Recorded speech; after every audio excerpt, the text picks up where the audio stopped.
নমস্কার বন্ধুরা, আশা করি আপনারা সবাই ভালো আছেন। আজকে আমি আপনাদের জন্য এঁচড়ের নিরামিষ একটি রেসিপি বানাবো। তো কিভাবে আমি বানাই নতুন পদ্ধতিতে চলুন দেখে নেবেন। এই যে বড় একটি এঁচড় নিয়েছি। তো এঁচড়গুলি আমি আগে প্রথমে বড় এক কাপ জল নিয়ে সেদ্ধ করে নিচ্ছি। একটি হুইসেল দেব, শুধু বেশি হুইসেল দেব না। এবার সেদ্ধ করা হয়ে গেছে, খুবই সুন্দর মিডিয়াম সেদ্ধ হয়েছে। এঁচড়ের নিরামিষ তরকারির জন্য 2 চামচ কাঁচা লঙ্কা বাটা, 2 চামচ জিরা বাটা, একটি টমেটো বাটা আর 2 চামচ ধনিয়া বাটা, 1 চামচ আদা বাটা, ওগুলো দিয়ে একটি তরকারিটি বানাবো।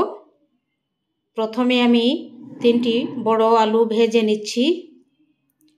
8 পিস করে, একটু অল্প বড় পিস করেছি, 8 পিস হয়েছে।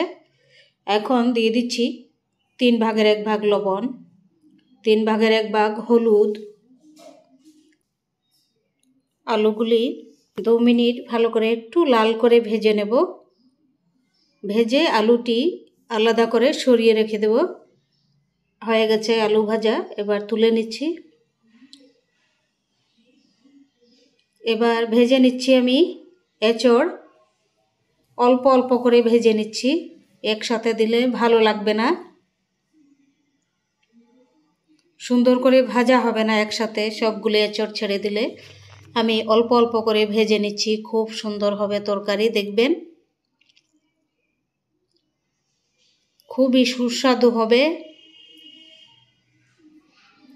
এটি যখন খাবেন মানে প্রচণ্ড টেস্ট লাগবে, এরকম আলাদা করে ভেজে রান্না করলে।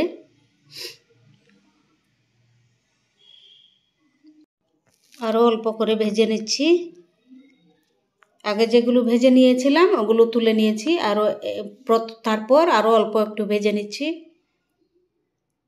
সেদ্ধ করা এঁচড়গুলো একসাথে আলুর সাথে রেখে দিচ্ছি ভেজে। এখন ফোড়নে দিচ্ছি গোটা গরম মশলা, তেজপাতা, শুকনো লঙ্কা আর জিরা 2 ভাগের 1 ভাগ।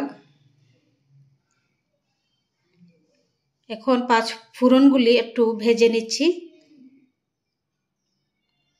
ভাজা হয়ে গেছে ফোড়ন। এবার দিয়ে দিচ্ছি 2 চামচ জিরা বাটা, 2 চামচ ধনিয়া বাটা, 1 চামচ কাঁচা লঙ্কা বাটা, অল্প ভালো করে কষিয়ে নেব 3 মিনিট। এখন দিয়ে দিচ্ছি 4 ভাগের 1 ভাগ গোলমরিচের পাউডার, লবণ 1 চামচ, লাল লঙ্কা পাউডার আধা চামচ, হলুদ আধা চামচ, আদা বাটা 1 চামচ, এটি আদা বাটা। এখন আরও 5 মিনিট ভালো করে ঢাকা দিয়ে আমি কষিয়ে নেব মশলাগুলো।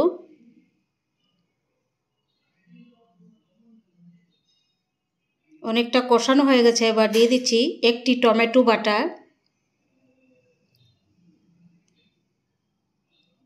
টমেটোর মধ্যে যে জল থাকে সেই জলেই হয়ে গেছে, আর জল ঢালিনি আমি মশলার মধ্যে। মশলা কষানো হয়ে গেছে। এবার আমি ভেজে রাখা আলু আর এঁচড় দিয়ে দেব তার মধ্যে। মশলার কাঁচা গন্ধটা চলে গেছে, দিয়ে দিচ্ছি।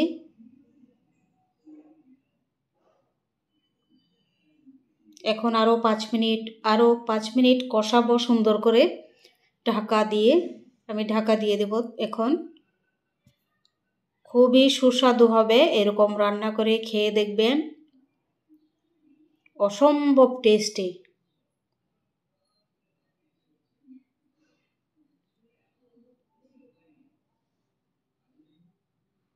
হয়ে গেছে। এখন দিয়ে দিচ্ছি আমি সেদ্ধ করে রাখা মটর, শুকনো মটর সেদ্ধ করে রেখেছিলাম, ওইটি দিয়ে দিচ্ছি। এটি দেওয়ার পর আরও 5 মিনিট সাঁতলাবো।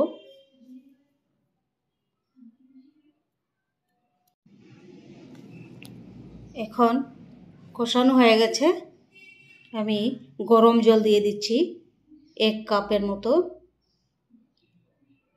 হয়ে গেছে, এখন দিয়ে দিচ্ছি আমি শাহি গরম মশলা।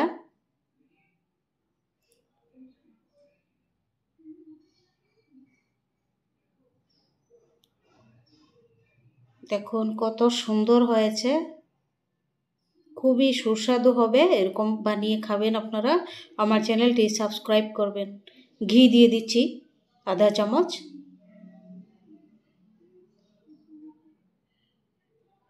আমাকে প্লিজ প্লিজ আপনারা সাপোর্ট করুন, আমি যেন সফল হতে পারি। আর এরকম নিরামিষ ভালো ভালো রান্না আমাকে কমেন্ট করে বলবেন, আমি রান্না করে আপনাদেরকে দেখাবো। খুবই সুস্বাদু এঁচোড়ের তরকারি।